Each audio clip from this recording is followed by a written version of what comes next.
layman's terms of what happens is not enough sleep, testosterone is in the tank. Not enough sleep means probably more work, more waking hours. Cortisol, right, goes up. Right now, cortisol is going to affect how we balance out blood sugars and insulin. So if we're not balancing those things out, energy levels will be in the toilet, and then you'll hold on to more fat tissue rather than burning Mike, that off. please don't look at my stomach when you say that. It's a slimming shirt. Yes. You have on, right? Welcome, I'm Chef Rodney Baca, and this is Shop Talk.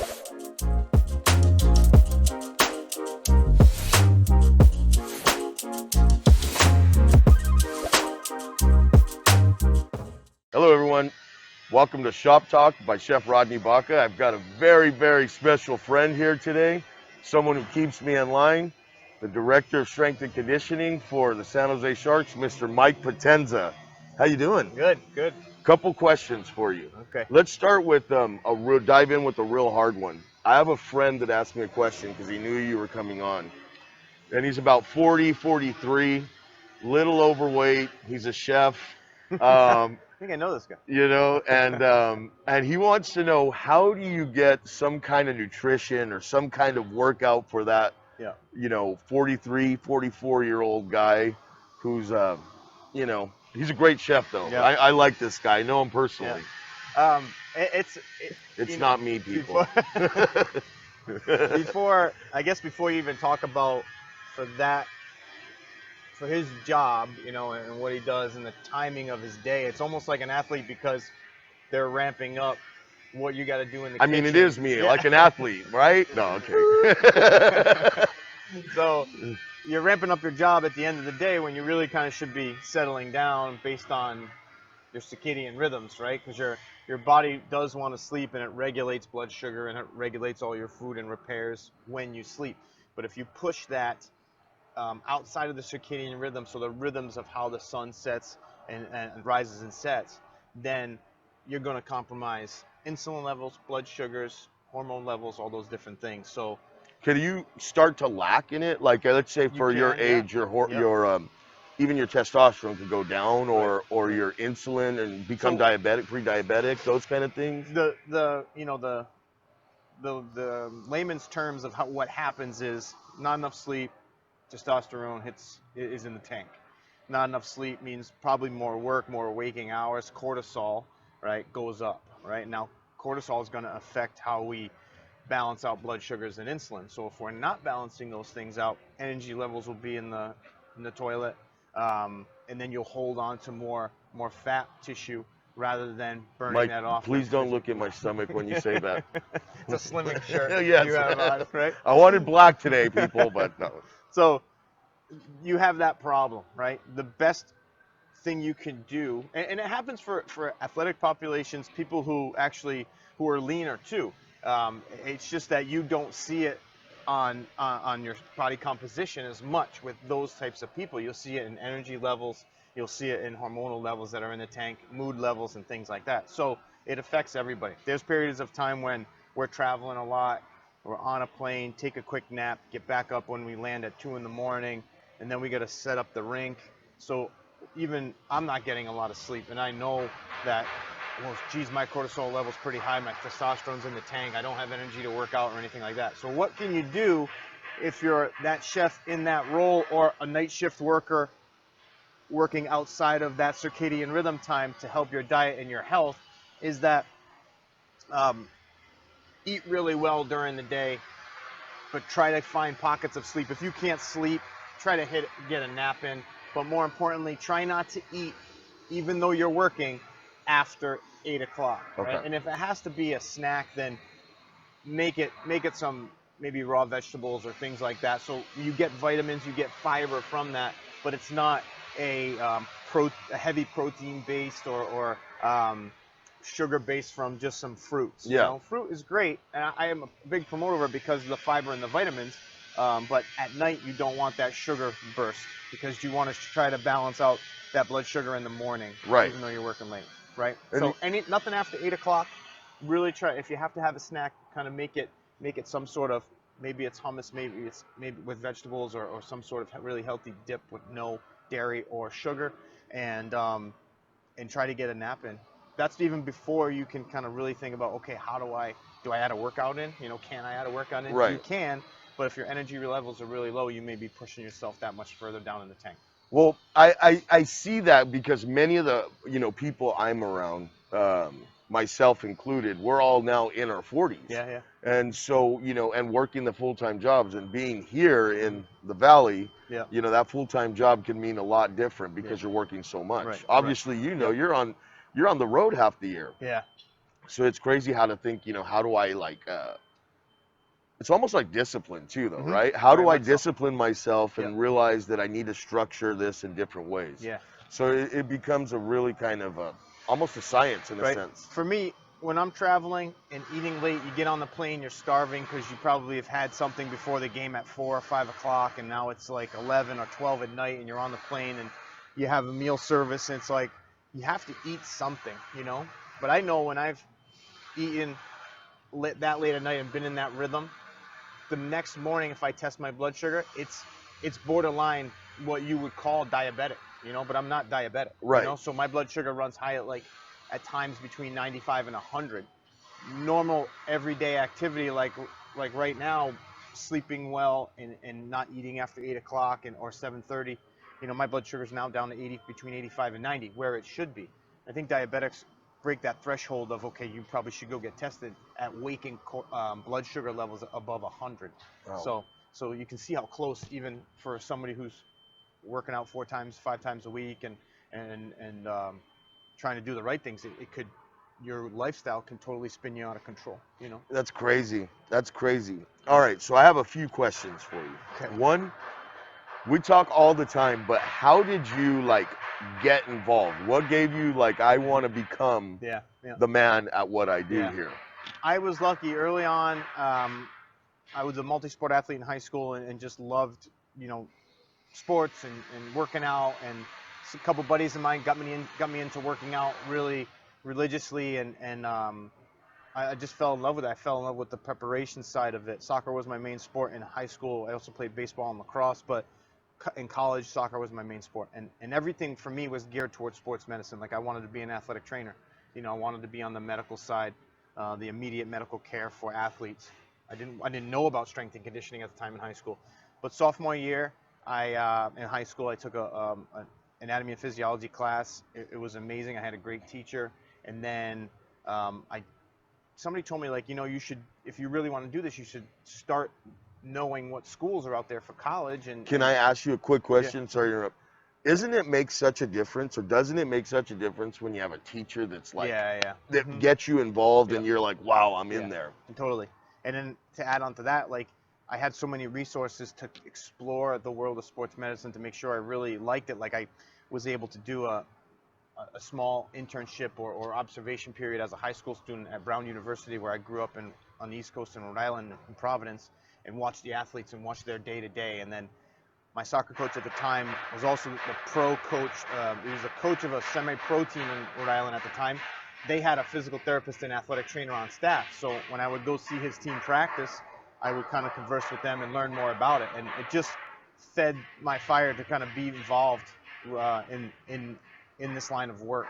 So I went to school. I got into all my schools for sports medicine. I get there, and I kind of felt I was doing exercise science classes, and I was like, gee, and I was training with the soccer team and more of kind of that strength and conditioning based model, and I just fell completely in love with it. Instead of going the medical route, I just kind of diverged into more of the training route and never looked back. Strength and conditioning, for someone who's not aware, Mm-hmm. It makes sense to hear strength and conditioning, Sure. but there's so many different parts of that puzzle, right? Yeah, I mean, it's not just, oh, I'm going to have this guy work out and then this and that. You have nutritional, Yep. you have, you're really cognizant of everything that your specific players and so on, Yeah. you help me out, but Yeah. put in their body, and Yeah. it's crazy. There's so many different things that can go into it. Training's just one facet. How you recover, how you prepare for your activity with stretching and warming up and getting your nervous system ready, not just kind of, okay, I'll play myself into the game or you know what, hey, I got 45 minutes, I got to go for a run. I'm going to put my shoes on, lace them up, and then I'm going to take off. there's just some things there's those preparatory things that you have to really be conscious of if you want to mitigate the risk of injury down the road. We talk about sleep with our guys. We talk about practice habits. Like it's just like in the gym. If you're not strong enough, we have to program something for you to get you stronger and more powerful. If on the ice, whether you're on the court or whether you're on the ice, if you can't hit a particular shot, right, or if you can't peel off and go to the net, as our guys' job and how we play, then we got to work on that. We have to get another step. We have to maybe practice that shot more often and things like that. So there's a deliberate practice to kind of what we do at this level. And it's not just a pro thing. And even young kids should be doing it. Right. If they don't have the foundational skill set to get them to the next level, then that becomes their deliberate practice. It doesn't have to be as advanced as what Brett Burns and Logan Couture and Joe Thornton are doing on this. So. Well, I think it's beautiful. By the way, I had one of our mutual friends on yesterday, and he looks like he can still play. Yeah, Yeah. So, but I was thinking, because you and we've talked about things, and I keep going. I want to get more into the nutritional value of things and how that helps out. Like, we talk about the athletes, but how it helps us out as individuals that are just, I'm a chef, and some of the other guys maybe, waitress or service staff or whatever. Yeah. But the nutritional value, sleep, and some of the nutritional things. Can you tell us like what you're thinking on nutritional? Because I know we've stepped into hormone-free, free-range chicken and organic and everything, but how you take it to the next step in which I'm trying to get involved with. Sure. I think when you start to talk about nutrition for someone who wants to try to be healthy and live that healthy lifestyle, and if you talk about it for an athlete, it always has to start at the same starting line, right? It has to start at the same place, and that's where am I getting my sources for my food? Are they poor? Are they low quality? Are they not raised well, packaged well, processed well, or whatever have you? You have to start there, and that's where we got to begin with whoever's preparing our food service, whether it's our catering or whether you're providing catering or whether we're getting ready to fly. You heard that, right? Yeah. Us, Baca Catering. Or whether we're on the road, whether we're doing our in-flight meal service, whether we're in Canada or in the United States, we have to start there, and then that's going to set the stage for everything that we can kind of develop menu-wise for the guys. Quick question, when you said that, do you see a big difference from whether it's Canada or United States in the food quality or so on, or is it relatively similar? No, I don't see I really don't see a difference in quality. It is a difference in selection, though. Okay. Right? So, we're not going to order shellfish if we're in Winnipeg or in Minnesota. Sure, yeah, right? no, right. So you kind of know what you're going to get there, Right. But it's definitely, quality is high in both countries, obviously, and it's just a matter of, okay, what are we limited to? Maybe what's a native kind of menu for that particular area. When we're in the southwest or southeast, maybe we go with a little bit more Tex-Mex kind of flavor. You know what I mean? Yeah. We have a lot of Canadian guys on our team, so if we're in Canada, there may be some native foods that they want to have. So. No, I see it, and so that's where I was gonna go with this. Canada is heavy protein, as we are here, right? Yeah. Protein meaning maybe more red meat style. What's your thoughts on the red meat and the protein? Yeah, there's been a lot of talk, right? There's been some very popular Netflix series on the stuff. I think we as human beings can definitely digest the protein, the red meat type proteins. It's just a matter of how much is too much. I don't think we need to have red meat every single day. We can go 3 to 4 times a week and give our bodies a chance to digest, give our system a chance to process all of that protein and all the attached cholesterol that's just there, because we can process cholesterol. So that's how our body's supposed to do it. It's just when you get flooded with so much because of the way you're eating and maybe some of the poorly processed foods that we eat, right? You get backed up, and now you're dealt with heart disease and things like that, things that plague our health system and people. So and plant-based diets, shifting a day maybe to just plant-based foods or things like that. There's some tremendous recipes that we've come across, and I've come across with some of the guys just to break up the monotony, and they're great. It's a great. It gives your body a chance to recover. Yeah. Right? It's crazy because my wife and I, Maddie, who you know, very good friends with, you knew her before I Right. did. Isn't Yep. that Yeah. crazy? Yeah.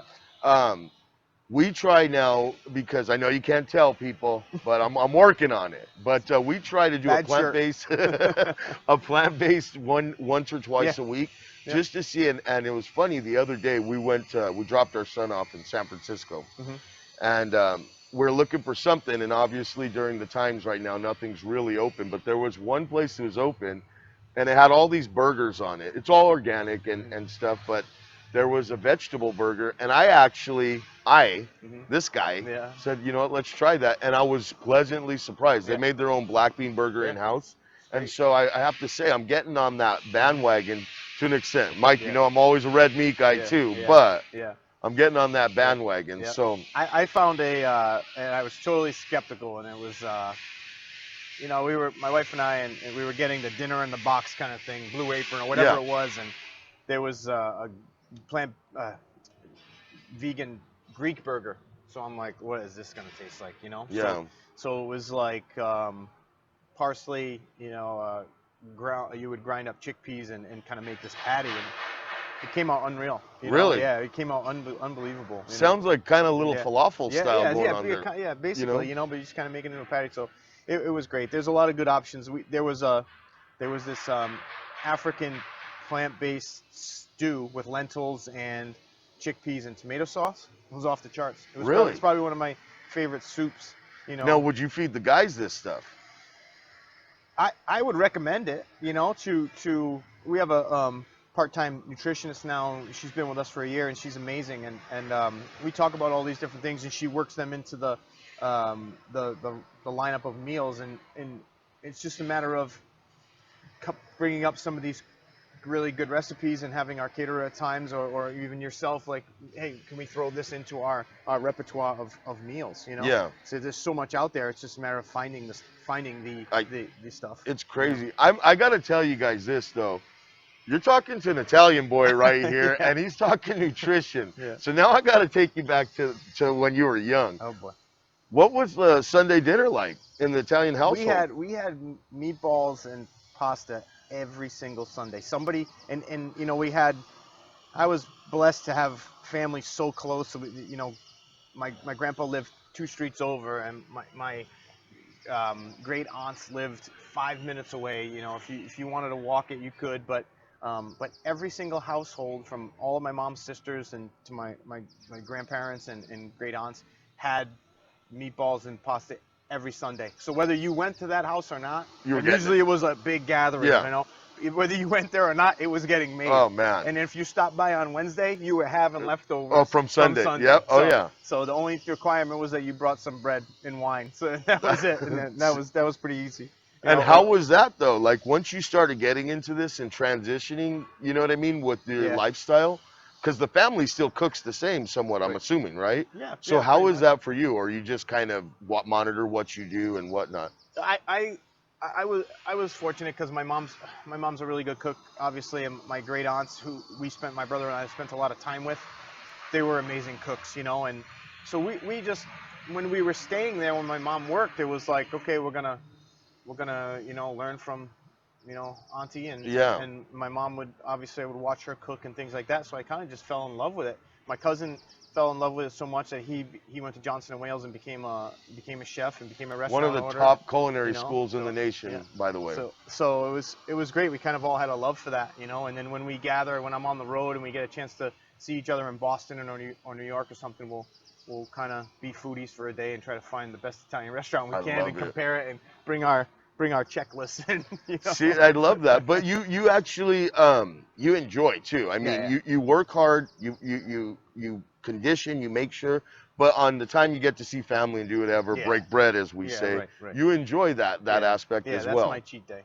Believe me, there's not a, I'm not very strict at times with the diet. You know what I mean? So what about the off season? Are you pretty strict on yourself still, or do you? We have a good routine. It's just, I think I'm in the mode now of like, okay, what am I going to make the kids, like, what am I going to, how do I want to teach them nutrition's important, but also can they help me in the kitchen, and can they start to learn about it and have an appreciation for it, and and see how my wife and I kind of interact in the kitchen. Like I'll cook and she'll do the cleaning, or she'll cook and I'll clean and things like that. So that's kind of Who's the better cook? on some things she is, yeah, but on other things I am. Oh, So you see? so we're neck and neck down the stretch here. So I have to say, at my house, yeah. my wife is the better cook. Hmm. Because she's the one who cooks, and I love eating her food. Yeah, yeah. And this is what I do for a living, Yeah. so it's hard to be Yeah. at home, you know. My, So my problem is if we have a big gathering at the house, my timing sucks. Like, I got to figure out my yeah, timing on okay, when do I get everything out and out hot, yeah. because I am. My wife says I'm not a multitasker, but I think I am. But maybe when it comes to the kitchen, my timing I kind of hits the find hit. our wives they know every little nuance of us, you Yeah, know what yeah, I mean, yeah. and they know how to push that button. Totally, totally. But we love you. Yeah. We love you. Um, No, that's cool. So now, we're in COVID-19 right Hmm. now. It's been a struggle. How do you maintain? How do you keep working with everyone Yeah. and telling them how to do stuff, be strict on Hmm. diets or whatnot? What do Sure. you do now? The approach for those two types of things is we sent out a shelter-in-place kind of nutritional packet from Kylie, and it gave some great information on what to eat, timing of eating, and everything like that, what to shop for, and on all that, and some recipes, which is a very good, useful tool at this time. The workout challenge is that we have guys across the globe who have access to gyms or may not. They'll have access to more equipment than others. Some guys got a full gym in their house. Some guys just have a weight vest. Some guys just have a bike. So there's a lot of little nuances to the workouts that I'm sending everybody that fit exactly what they have. So fortunately enough, we're so far away from a training camp that as long as they're doing something now and setting a foundation and staying fit and healthy and moving at times with speed to keep their bodies and nervous systems ready for explosive type movements, then we'll be okay in a month or two, hopefully in a month or two, that they can get into gyms and get back to the full weight training program that they're supposed to be doing. No, I do. I do. I had again, I'm going to reference our friend, but Mm-hmm. the hockey is for everyone. Mm-hmm. You're in hockey now. We're in San Jose. That is our pro team. Mm-hmm. How do we get the community more involved with actually, getting rinks going and maybe high schools playing hockey and Yeah, this, yeah. that, and the other? Mm-hmm. What approach would you take to that? High school's tough because a lot of schools have to adopt it, but then you also have to have the local support system of multiple teams being able to play against each other.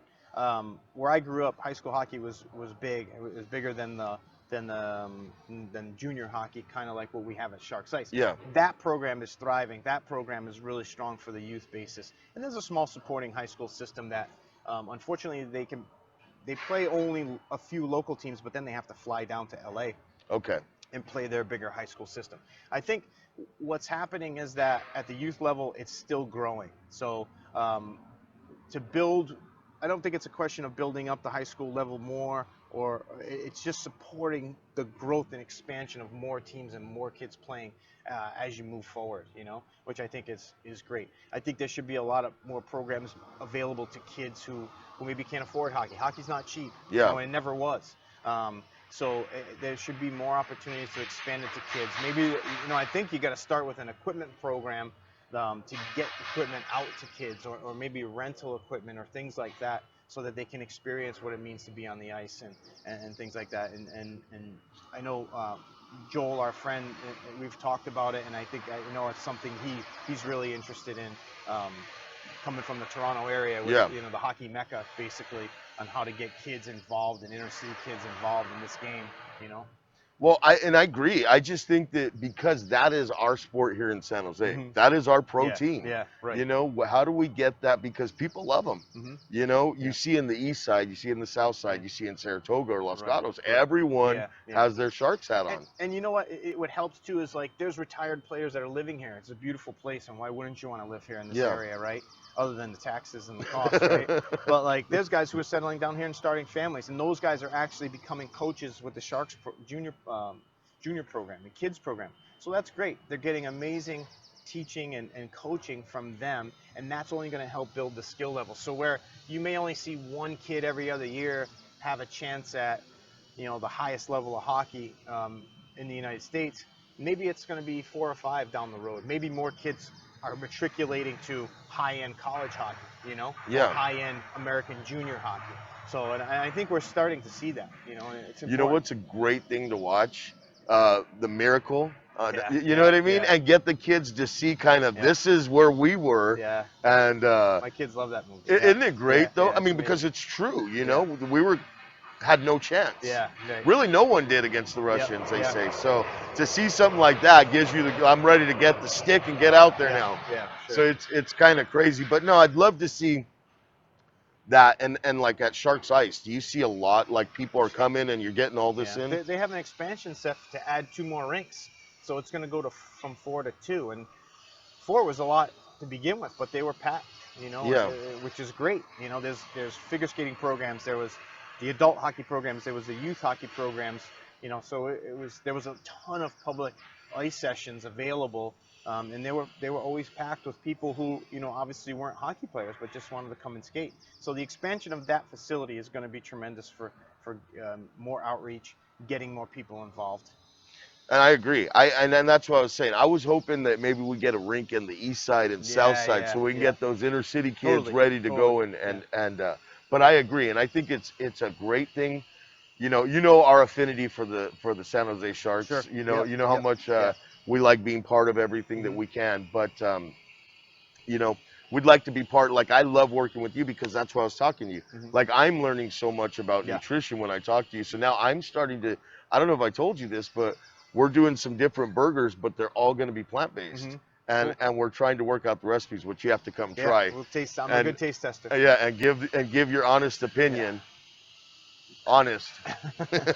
No, so we're looking forward to that. But so, what's next steps for you? Like, where do we go from here? Like, you know, as far as rest of the summer. Yeah. Let's.